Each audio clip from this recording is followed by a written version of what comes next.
Nani piaya, ete anya tu nyima fula yo. Lele ya o.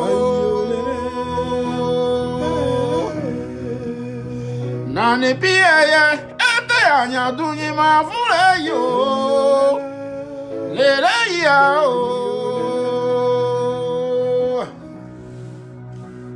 Mon héritage, ma terre, notre bien commun, mon bien le plus précieux. Quelle nation je laisserai à mes enfants? L'ogre d'Ougnoigné.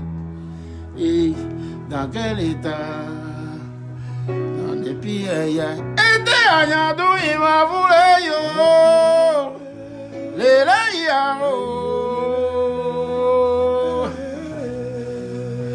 dans les pays, et t'es agnadou, il m'a voulu yo.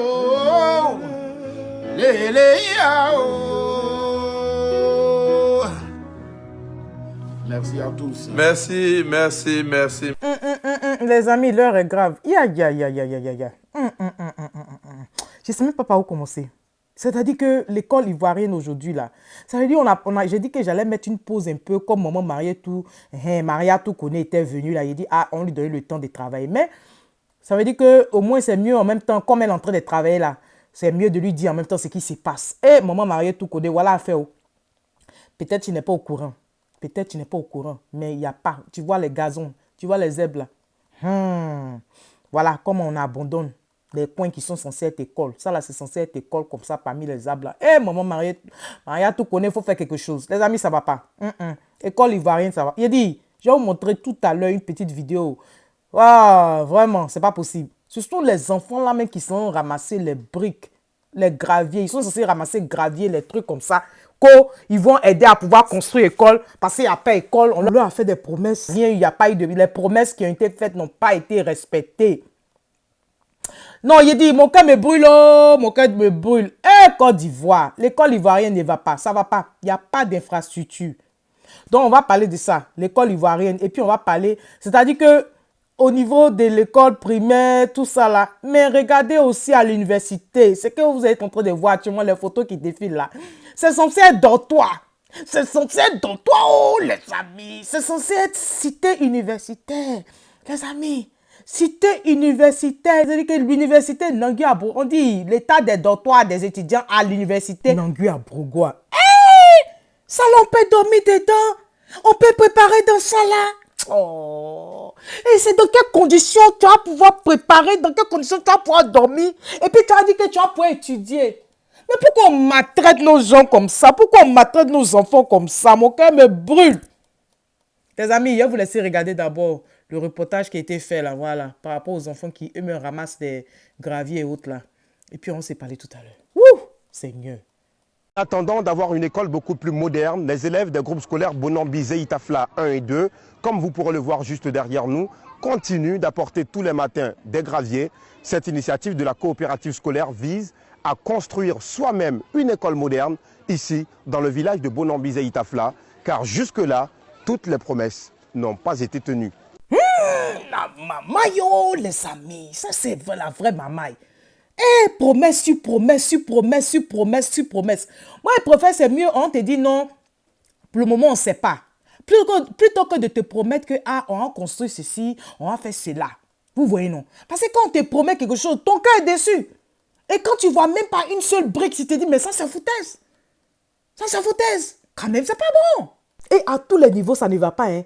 Figurez-vous que le 1er mai, là même, là, les militants du RHDP sont allés devant. Ils voulaient aller au siège du RHDP là-bas, on les a chassés. Donc, ils se sont mis dans la rue, sur le soleil, comme ça, là, sous le soleil, pour faire leurs vidéos, pour dire que vraiment, ils souffrent, qu'ils n'ont rien. Ça fait 10 ans, ils n'ont pas de travail. Ils ne peuvent pas payer les loyers. Ils sont encore obligés de dormir en famille. Ils ont crié leur ras-le-bol. Ils ont dit trop, c'est trop. Et ils ont dit cette fois-ci, là, ils ne vont pas citer le nom des ministres, des cadres RHDP qui bouffent là. Pour le moment, ils ne vont pas citer le nom des gens, des cadres RHDP qui, eux, aujourd'hui, ne font qu'employer seulement leurs frères, leurs soeurs, comment on appelle, les membres de leur famille seulement là. Ils disent que pour le moment, ils ne vont pas dire. Mais si ça continue là, ils vont casser les papos. Eux, ils vont casser les papas, ils vont dire tous les noms là. Et même ce qui m'a étonné dedans, il y a un parmi eux qui a dit qu'au moins au temps du président Laurent Gbagbo là, il envoyait les gens, il donnait bourse aux gens pour aller étudier. Tcha, tcha, tcha. Quand j'ai entendu ça, j'ai dit, au moins, quand les gens disent la vérité comme ça, là, au moins c'est bon. Parce que les faits sont là, on ne peut pas cacher, on ne peut pas changer l'histoire. En tout cas, leur vidéo là faisait plus de 10 minutes, on faisait comme genre 12 minutes comme ça. Ça sera trop long, hein, cette vidéo là. Donc attendez, j'ai posté leur vidéo là séparément. Parce que parmi nous, il y a des gens qui payent les passes. Voilà, donc on ne va pas rendre les vidéos là longues. On va permettre à tout le monde de pouvoir regarder calmement. Donc on se dit à tout à l'heure pour la prochaine vidéo. Voilà. En tout cas, maman Maria tout connaît. Nous allons terminer cette vidéo là. Pardon, il faut faire quelque chose pour l'école ivoirienne. On compte sur toi. Sinon, ça ne va pas. À tous les niveaux, c'est gâté, comme on dit chez nous. C'est gâté, c'est gâté, c'est gâté. Et nous demandons aussi au cadre de chaque ville là. Faites quelque chose aussi pour vos villes. Faites quelque chose pour vos villages. Quand même, vous n'allez pas aussi vous asseoir et puis ne rien faire aussi. C'est pas bon, c'est pas bon. Les maires, les députés, tout ça là. C'est-à-dire que tous ceux, c'est-à-dire que si toi tu sais que c'est ta ville là, il faut faire quelque chose. On n'allait pas être là et puis attendre tout de l'État aussi. Ça aussi, c'est pas bon. C'est l'argent de l'État là, c'est l'argent du contribuable. Certes, il y a des dons qui sont faits par d'autres institutions internationales, d'autres structures internationales. Mais à la fin aussi là, c'est notre argent encore qui sort. Donc je vais dire que si au moins tu es un cadre d'une région, que tu commences quelque chose et puis maintenant tu demandes l'aide et puis on t'a pas donné là. Ça aussi là, ça sera un problème. Mais au moins commencer. Parce que c'est à tous les niveaux. Voilà, on va pas juste mettre sur une seule personne. C'est à tous les niveaux. Parce que franchement, trop c'est trop. On va pas regarder puis voir nos enfants souffrir comme ça. Non, quand même. En tout cas, au risque de me répéter, franchement, on doit faire quelque chose pour l'école ivoirienne. Trop c'est trop. Ça va pas. Ça va même pas même. Ça ne va pas du tout. Il faut qu'on fasse quelque chose. Ok? Donc les amis, on se dit à tout à l'heure. Franchement, si tu es nouveau sur ma chaîne, je te dis merci d'être là vraiment. Et merci beaucoup aux anciens et que Dieu continue de vous bénir. Les amis, on se dit à tout à l'heure. Bye bye les amis, bye.